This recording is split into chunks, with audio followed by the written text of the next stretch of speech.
नमस्कार, मी श्रीकांत उमरीकर. आपण पाहतात अॅनालायझर. लाईक करा, शेअर करा, सबस्क्राईब करा. अॅनालायझरचं ॲप डाउनलोड करा. काळ सूड उगवतो असं म्हणतात. म्हणजे प्रत्यक्ष तुम्ही काही जर पाप केलं असेल तर दुसऱ्या कोणाला काही करायची गरज नाही. ते तुमचं तुम्हाला भोवतं किंवा काळ कसा सूड उगवतो. आत्ता हा फेब्रुवारी महिना आहे आणि येत्या महिन्याभरामध्ये म्हणजे फेब्रुवारीनंतर मार्च, एप्रिलमध्ये world best CM Uddhav Thackeray यांची विधान परिषदेची मुदत संपतीये 6 वर्षाची. तेव्हाचा प्रसंग काय घडला होता मी तुम्हाला परत आठवण करून देतो. कोरोना लागलेला होता. महाविकास आघाडी तयार झाली. उद्धव ठाकरेंनी मुख्यमंत्री पदाची शपथ घेतली आणि जसे जसे दिवस चालले आणि 24 मार्चला मला वाटतं काहीतरी कोरोना लागला. म्हणजे शपथ घेतल्याच्या नंतर डिसेंबर, जानेवारी, फेब्रुवारी 3च महिने गेले होते, कोरोना लागला. तेव्हा यांचे डोळे उघडले की ज्यांना आपण मुख्यमंत्री पदावरती बसवलेलं आहे, काका गुगली कशी टाकतात बघा. वर्ल्ड बेस्ट सीएम साठी त्यांनी गुगली टाकली होती, त्यांना मुख्यमंत्री केलं, शपथ घेतली. वेगळं काय म्हणता येईल त्याला, असं जुगाड. म्हणजे सगळ्या भारतातला राजकीय जुगाड कुठला असेल तर महाविकास आघाडी. कारण की इकडून शिवसेना होती आणि दुसरीकडून काँग्रेस होते आणि मध्यभागी काका होते जुगाड करणारे. आणि नंतर सगळ्यांना साक्षात्कार झाला की अरे उद्धव ठाकरे तर आमदारही नाही आहेत. आणि जर त्यांची आता निवडणूक झाली नाही, 6 महिन्यामध्ये तुम्ही शपथ घेतल्याच्या नंतर मंत्री असो किंवा मुख्यमंत्री, त्याला प्रत्यक्ष आमदार तर व्हावं लागेल. मग ते आमदार व्हायचं असेल तर त्यांना विधान परिषदेवरती निवडून यावं लागेल किंवा सार्वत्रिक निवडणूक घ्यायची तर तिथं बंदी आहे, कारण की कोरोना लागलेला आहे. मग तेव्हा ते काय झालं होतं, विधान परिषदेवरती जी निवडणूक व्हावी ती बिनविरोध झाली पाहिजे, कारण की प्रत्यक्ष मतदान घ्यायचं तर कोरोनामुळे बंदी आहे. मग बिनविरोध घ्यायची म्हणल्याच्या नंतर तो जो सगळा खेळ झाला, याच्यापूर्वी आम्ही व्हिडिओ केलाय, भाऊंनी पण केलाय, आनेनी केलाय, जरूर बघा. मग काय झाले या सगळ्यामध्ये, झक मारत तथाकथित वर्ल्ड बेस्ट सीएम यांना पंतप्रधान मोदींच्या समोर नाक घासावं लागलं.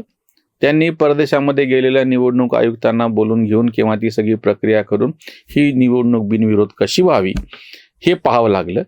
त्या सगळ्या भानगडीत 3च्या ऐवजी आपला एक चौथा उमेदवार देवेंद्र फडणवीस यांनी घुसवून घेतला. सत्ताधारी आघाडीला काँग्रेसचा असलेला एक उमेदवार माघार घ्यावं लागली.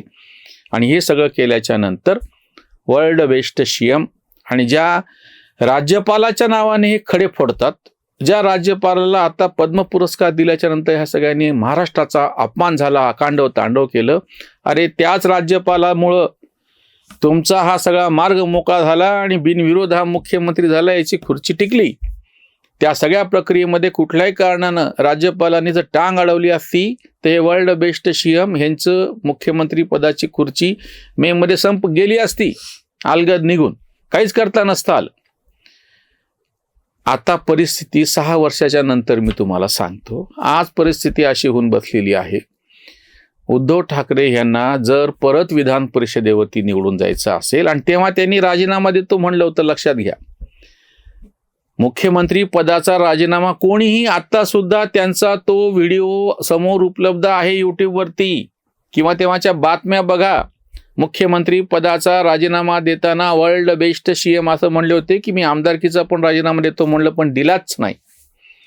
तेव्हा तर दिलाच नाही, निर्लज्जपणे त्या खुर्चीवर बसून राहिले स्वतः म्हणल्यामुळं. एरवी मी म्हणत नाही, त्यांचा अधिकार आहे, ते निवडून आलेले त्यांनी बसावं, ते स्वतःच म्हणाले, पण निर्लज्जपणे खुर्चीला चिटकून राहिले. आता मुदत संपत असताना लाचार होऊन बसलेले आहेत, कारण की ह्यांना परत जर आमदार, मुख्यमंत्री माहित नाही आता वर्ल्ड बेस्ट सीएम असल्यामुळे, ह्यांना जर परत आमदार व्हायचं असेल तर मात्र आता कोणाचे पाय धरणं आहे. त्याचा एक व्हिडिओ आलेला आहे, म्हणून मी काय म्हणत नाही आता, त्याच्यावर वेगळं सांगत नाही. म्हणजे हे ठाकरे कोणाच्या समोर वाकरे होणार तेच जाणे. आणि दुसरं उदाहरण द ग्रेट काकांचं. पावसात भिजलेल्या म्हाताऱ्याने सगळा महाराष्ट्र कसा फिरवला, चुलीवरची भाकर कशी फिरवली. आता तवा नाही, चूल नाही, पीठ नाही, परात नाही, काहीच नाही. नुसते काका फिरवत बसलेले, काय त्यांच्या हातावर हात फिरवत बसले, दुसरं काही शिल्लक नाही. त्यांची पण राज्यसभेची मुदत आता संपते आहे. काकांनाही राज्यसभेवर निवडून जायचं असेल तर स्वतःच्या पक्षाचे तर जे काही आमदार आहेत ते पुरेसे नाहीच आहेत. विलिनीकरण केलं तर तथाकथित राष्ट्रवादी नावानं जो एक गट असेल त्याच्याकडे तेवढ्या किमान पुरेशा संख्या मिळतील, तरी 32 का काहीतरी ते पाहिजे आहेत. किंवा सध्याची जी तथाकथित महाविकास आघाडी आहे जिला अजूनही त्यांचा विरोधी पक्ष नेता ठरवता आलेला नाही. आता अर्थसंकल्पीय अधिवेशनाला महाराष्ट्र समोर जातो आहे. केंद्रातला अर्थसंकल्प झाला या महिन्यामध्ये किंवा सगळ्या देशभरातल्या सगळ्या राज्यांचे पण अर्थसंकल्प अधिवेशनं फेब्रुवारीच्या आतमध्ये मार्चच्याच आतमध्ये होऊन जातील. आणि तरी यांना अजून एकत्र येऊन विरोधी पक्ष नेता ठरवता आलेला नाहीये. आणि आता ते सगळ्या मोठ्या मोठ्या गोष्टी राहिल्या बाजूला. तथाकथित वर्ल्ड बेस्ट सीएम यांना स्वतःची आमदारकी आणि द ग्रेट काकांना स्वतःची खासदारची टिकवायची असेल तर त्याचाच प्रश्न येऊन थांबलेला आहे पुढं. जसं हेनी बोंबा मारल्या होत्या, शिंदे मिंदे सगळे ते शब्दी परत काढत सुद्धा नाही, फक्त सुरुवात करून द्यायची की पुढचं सगळीच ती काय रेकॉर्ड परत वाजायला लागते तुम्हाला माहिती, किंवा तो सकाळचा 9 वाजताचा भोंगा तुम्हाला सांगतो. आणि तिकडं काका म्हणले होते की चड्डीवाल्यांच्या हातात देणार काय. आता काकाची चड्डीवाल्यांच्या हातात गेलेली आहे. ते कधी त्याचा नाडा काढतील, ओढतील आणि ह्यांची इज्जत जाईल ते त्यांनाच माहीत.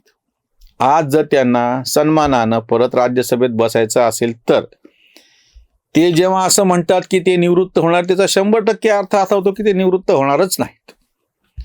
खूप नाटकं झाली ही सुद्धा. मी आता प्रत्यक्ष निवडणुकीच्या राजकारणातून बाजूला होते आणि काय केलं, राज्यसभेवर जाऊन बसले.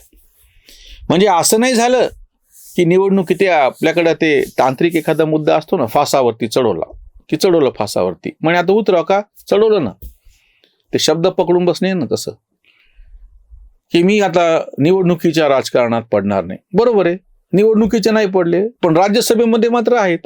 पण तेव्हा असं नाही म्हणले की मी आतापर्यंत ते मी समोरच्या दारानं आलेलो आहे, लोकांमधून निवडून आलेलो आहे, आता मी फक्त सांगतो युक्तीच्या गोष्टी चार म्हणत बाजूला राहतो, तसं नाही. आणि दुसऱ्यांना संधी द्यायची म्हणजे काय द्यायची. काका स्वतः राज्यसभेवरती जाऊन आपला मतदारसंघ कोणासाठी मोकळा करून घेतात, आपल्या पोरीसाठी, तेव्हा गोडीमध्ये होतं म्हणून पुतण्यासाठी, आपल्या नातवासाठी, दुसऱ्या नातवासाठी, तिसऱ्या नातवासाठी, दुसऱ्या कोणासाठी नाही.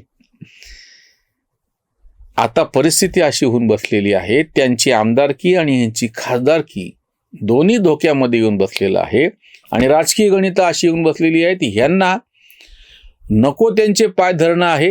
आणि मी म्हणलं ना, ते हे जे म्हणत होते की चड्डीवाल्यांच्या हातात देणार काय, ह्यांची चड्डी आता चड्डीवाल्यांच्या हातात त्याचा नाडा येऊन बसलेला आहे.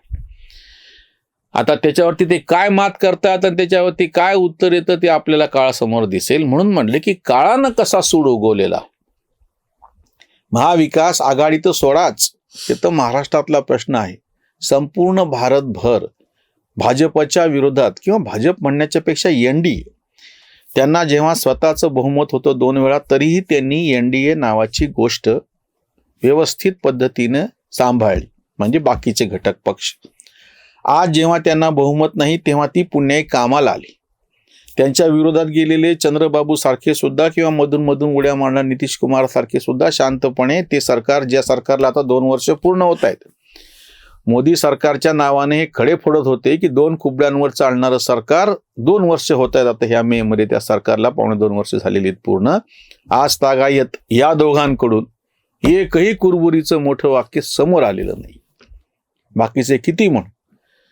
आणि त्या तथाकथित इंडी आघाडी जी केलेली होती तिची बैठक तर सोडा, चर्चाही बंद झालेली आहेत. पश्चिम बंगालमध्ये निवडणुका आहेत, ममता नेता आधीच बाहेर पडलेल्या होत्या.